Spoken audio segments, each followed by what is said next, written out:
So, do you need estate planning? Today we're going to take a look. Stay tuned for Prudent Money.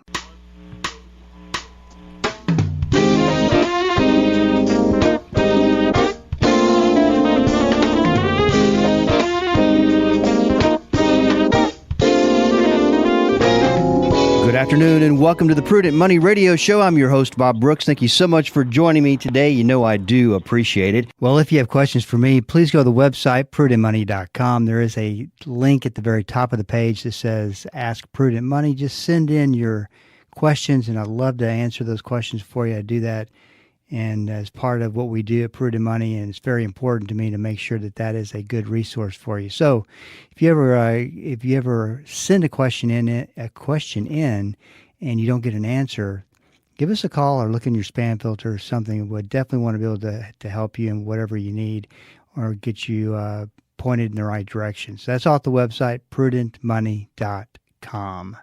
Today, let's talk a little bit about estate planning because I think this is one of the most misunderstood aspects of financial planning. Because most people think just because they have little or no assets, that's their words, that they have no room for estate planning. And estate planning has a lot of different components to it. And what I have found is that estate planning is one of those things, it's not just for the wealthy, it's for your average Joe, it's for anybody who has, because this is how you define it. It's anybody who has ownership of assets. And when I say assets, I mean 401k plans, maybe life insurance, you name it. They want to transfer that to the surviving their surviving family members so that they can use those assets to live. The question comes down to, are you going to be okay if the primary income provider for the home, something happens to he or she, they pass away? Are you going to be okay if either one of the spouses, the parents, someone dies prematurely, and now you're looking at a very, very long time without an income that you were used to getting in to pay for living, and now you're somewhat on your own? This is why I think that estate planning is so very important to look at. So what I wanted to do was talk a little bit about the various components of estate planning, because that way I think you'll kind of get what I'm talking about. And for those of you who say estate planning is not for me, I don't have that much in assets, but the assets that you do have, you want to make sure get transferred from point A to point B to your family. You could say, Bob, I have zero, I don't have any assets. That's what life insurance, the beauty of something like term life insurance, which is the cheapest you can purchase, can create an instant estate for your family if you were to die. It's just really, especially for somebody who's really healthy, and even people who have various ailments, it can be affordable. So the first thing that I like to start with is what I call creating a survivorship plan. And basically what you do, you pose a what-if question. What if something happened to the mom? What would I have to replace? And this is all, of course, just general questions. What do I have to replace from an income standpoint, or maybe from a college expenses standpoint, or maybe from maybe you have a special needs child that you would want a special needs trust if something happened to both parents. And then I have what's called an adjustment period, where you leave a sum of money that they can live off of for a certain amount of time without worrying about, so they can grieve. And they can grieve without having to worry about finances or anything else. And then, of course, there's debt you'd want to pay off.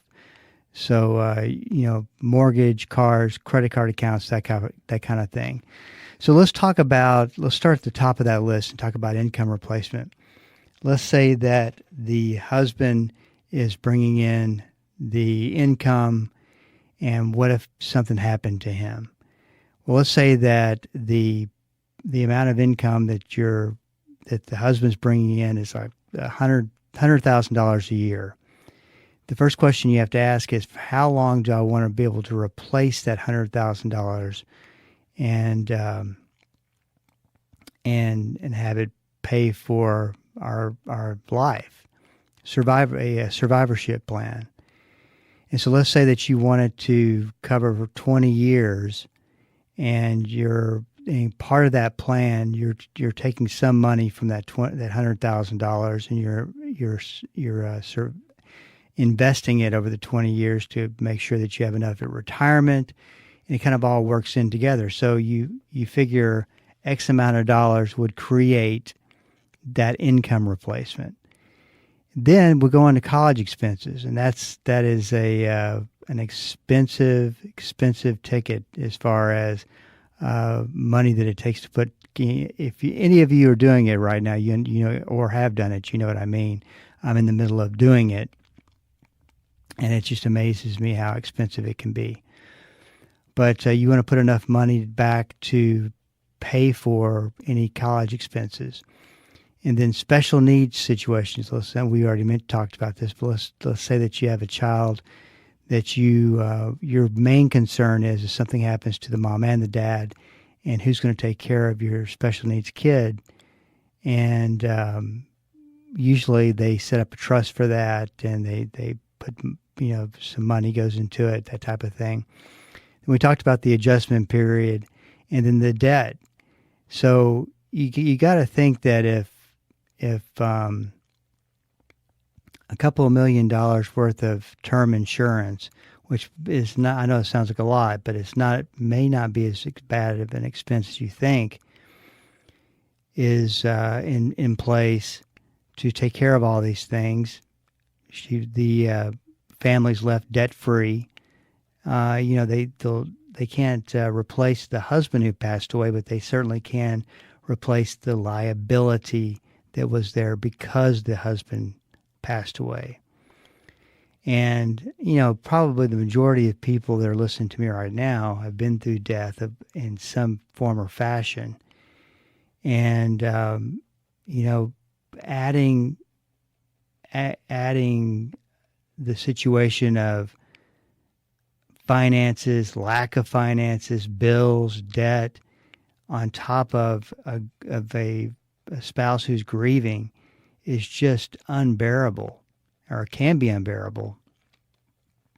And versus having a well planned out situation that if something were to happen, this plan goes into action. This is what you can do. This is what you want to pay off. This is what you want to look at as far as your future investment. And the other thing too is that you want to figure there's obviously X amount of life insurance that would cover all those things, from the mortgage that's left, from bank accounts that are, from credit cards that are left, that are paid off. And you want to factor in, okay, well, I would get money from Social Security, so you want to factor that in. You want to factor, of course, any life insurance in, and you figure out, okay, this is the net of what I need. And then you go fund it with, I'm a big believer in term life insurance because it's getting the most insurance for the money, and that's the most important thing. And get your family taken care of. And I can't stress this enough, that having done this for over 30 years now, the people that I talk to that have not even thought about doing this, and they got young kids, and they've got an enormous amount of liability because they won't slow down. And you know, I gotta say this is that there's some things in my survivorship plan that I have for my family that I'm just now getting to get taken care of. And there's, you know, nobody likes to do it, obviously. And it's putting wills together and trust together is not the most exciting, uplifting process to go through. I'll never forget when with my wife Sherry, the week before we got married, I asked her to come up to the office, and I had an attorney there. And I said, we're going to put together all the legal papers that we need to get to and get a start on it, power of attorneys and that kind of thing. Obviously, we didn't have kids at the time, but and she thought that was pretty unusual to go through that process. But it's actually it's a good process to start and to make sure your family's taken care of. Do you do a will or a trust? And it depends on how detailed with scenarios you want to go. If you have small kids, I would definitely recommend, and I'm not an attorney, nor am I trying to play one on the radio. I would definitely recommend looking at having some type of a trust set up that upon the death, and it's to protect against what I call the nuclear situation. Say you have two kids, they're obviously young, and something happens to both the father and the mom. And so the kids are now protected by this trust that has very specific instructions that goes along with it. Who's going to take care of them? What's going to happen to them financially? When they can access money? For what reasons they can access money? And all the assets go into that trust. Obviously, they can't take out $150,000 to go buy a new 911 and drive it around. It's all very well thought out as to what they can do. But this is definitely what I would do with small kids. Hey, this is Bob Brooks. You are listening to the Prudent Money Radio Show. About to take a break. Stick around. I'll be right back. Hi, this is Bob Brooks. What is the single most important verse on stewardship? Well, you can find that verse in two books, word for word, Matthew 6:24 and Luke 16:13. No one can serve two masters. Either you will hate the one and love the other, or you will be devoted to the one and despise the other. You cannot serve both God and money. Wow, what a powerful statement. On the Prudent Money Radio Show, we talk stewardship and how to stay in a committed, surrendered stewardship relationship with God. Listen to the Prudent Money Radio Show weekdays at 3 p.m. This is Rob Randall, your host and teacher of the Invisible War radio program. The Invisible War is the study of God's Word on how to walk in Christ's victory in the spiritual battles we face against the powers of darkness. Join me every Sunday morning at 9 right here on KDKR and KYJC in Commerce, your station for life. Hi, I'm Jan Markell, host of Understanding the Times. We're very excited to be a part of Bible School Radio. I hope you will join me Saturday, 10 a.m. for cutting-edge guests and the latest information to help you discern the truth, even the inconvenient truth. We'll help you understand our times and contend for the faith. That's Understanding the Times, Saturday at 10 a.m. right here on Bible School Radio or anytime at olivetreeviews.org. Welcome back. This is Bob Brooks, and you are listening to the Prudent Money Radio Show. Today we're talking about estate planning, and we are talking about it from the standpoint of estate planning is for everyone, not just the wealthy. And I think that as we've talked through this, you've kind of started to realize that now. Small kids, definitely we're talking about trust, whether you set up a will or a trust. A will can be challenged, and there's something about people who think that they should be the guardians of the kid and take care of the kids and take care of all of the kids, their money. And it can be a big mess as you see families fight each other over who should do what and who should get what. And this way, everything stays private. And to me, this is an absolute no-brainer if you've got small kids. Really, and when I say small kids, I mean kids who are up until they're probably, I would say up until 25. You've gotten through college, you've gotten through some of your life events, and now you can start taking some of the money out of the trust where it's available to you. to buy a house or whatever your situation is. The good thing, the downside about doing wills is that it does have to go through probate court. And one thing that I want to mention, because I used to have an attorney who years ago came on the program, and he used to always talk about the do-it-yourself wills, the software packages that you can buy that will allow you to do your own will. And he said, what do you think a probate court judge who's been to law school thinks about do-it-yourself wills?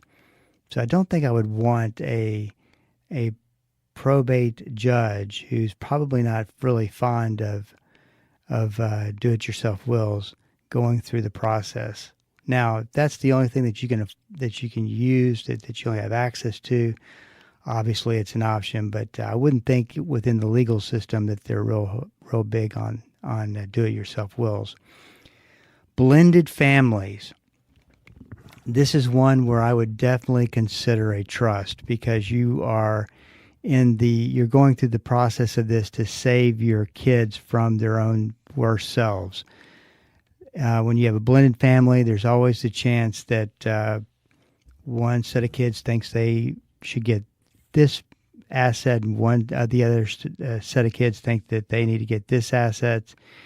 And what it's been my experience is that the blended family scenario is one to where the husband and wife on the second marriage just kind of divorced themselves from of having to deal with this, because this in itself can cause quite a bit of issues. But the best thing that you can do for this family, a blended family, is to make sure you cover everything in a trust. I mean, that's what I would do if I were in that situation. Beneficiary designations.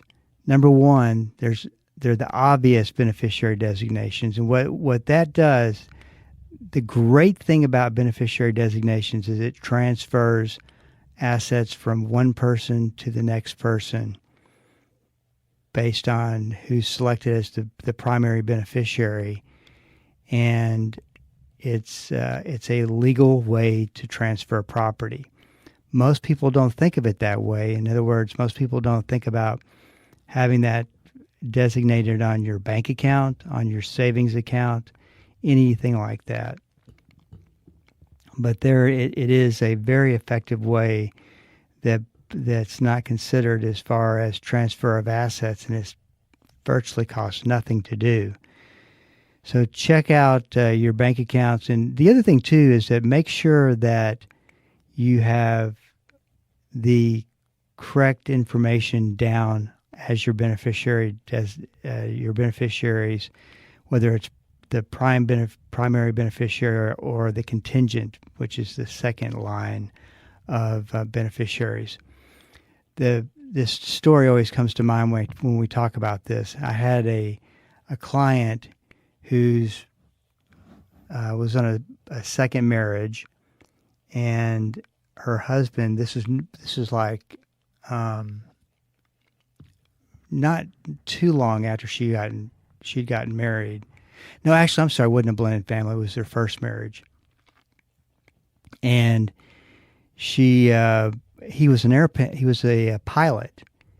And so he was about to leave for a trip, and the new wife says, "Hey, have you done your beneficiary designations? Have you changed them?" And he goes, "No, I've got to do that." So he went in and he changed his beneficiary designations. You can probably guess what happened. He boarded the plane, they took off, and the plane crashed. He died.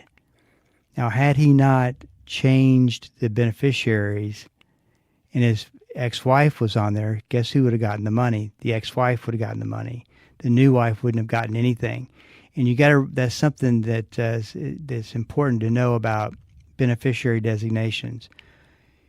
Your situation, your trust could give all this instruction as to where money's supposed to go, but the primary beneficiary designated the beneficiary information this is where money's supposed to go, is always supersedes that of the trust. It's always superior in power to any other instrument as far as transfers of assets go. So important to make sure they're right, and important to use them all to your advantage. This is Bob Brooks, and you are listening to the Prudent Money Radio Show. Thank you so much for joining me today. You know I do appreciate it. If you've got a question for me, please go to the website at www.prudentmoney.com. There is a link at the top of the page. Ask Prudent Money. Just click through and get yourself taken care of, and we'll make sure that we got you your question to your email that you'll send in from that. This is www.prudentmoney.com. One last thing on life insurance. If you've recently, and I say recently, in the last 4 to 5 years, you've bought life insurance, it's always a good idea to shop it and make sure that you can get a better deal.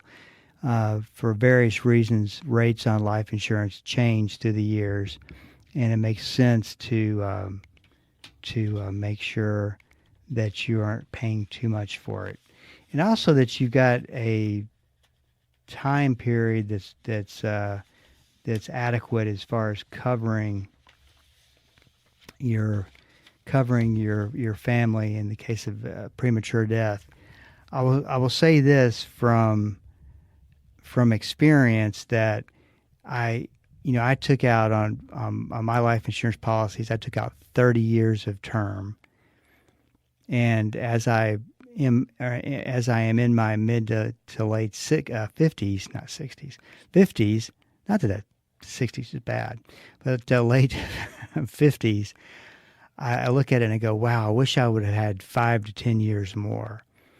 And so never, the moral of the story is never underestimate that you and take less because you think that you're going to save money, or I would say take it out as long as you possibly can. And they have policies, and I believe they got policies now that go out to 45 or so years. They go out even later than that. So, but just make sure that you are in tune with what you have. Don't make the mistake of saying, well, I got a life insurance policy of $500,000. I should take care of it. That's my estate plan. You want to go much, much, much deeper dive than that. And it's not that, doesn't take that long to do. And you can get a preliminary on paper plan put together without taking just a whole lot of time. And it's good to sit down with a financial advisor to go through that process. But once again, very important to do so and make sure that you haven't left that out of your financial planning. Let's talk about a question that came in. My husband is 15 years older than me and has 2 adult kids. He wants to leave everything to me. Do we have to tell the kids? And that's a real tough one. I'm a big advocate of being transparent when it comes to what assets the parents have and how they're going to leave it. It's kind of one of those things you might as well pull off the Band-Aid and go ahead and have that discussion. Having said that, and I want to stress having said that, blended families, second marriages can be fairly toxic in some situations.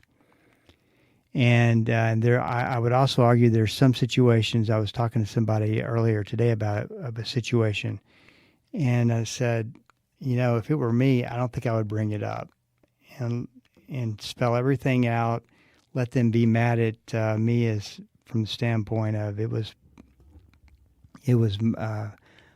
our decision, the husband and the wife, as to where things are supposed to go.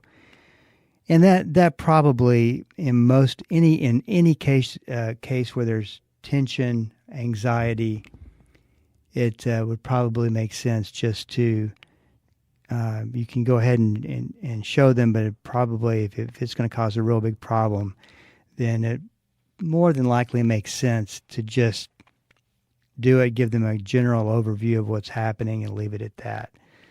And most importantly, to make sure that they know where to find the documents if something were to happen. I think that's important, because it's one of those things where, and I've seen it many times, people, an adult child loses a parent, and now they're digging through drawers trying to find any kind of information that says where the investment accounts are, life insurance, and that kind of thing.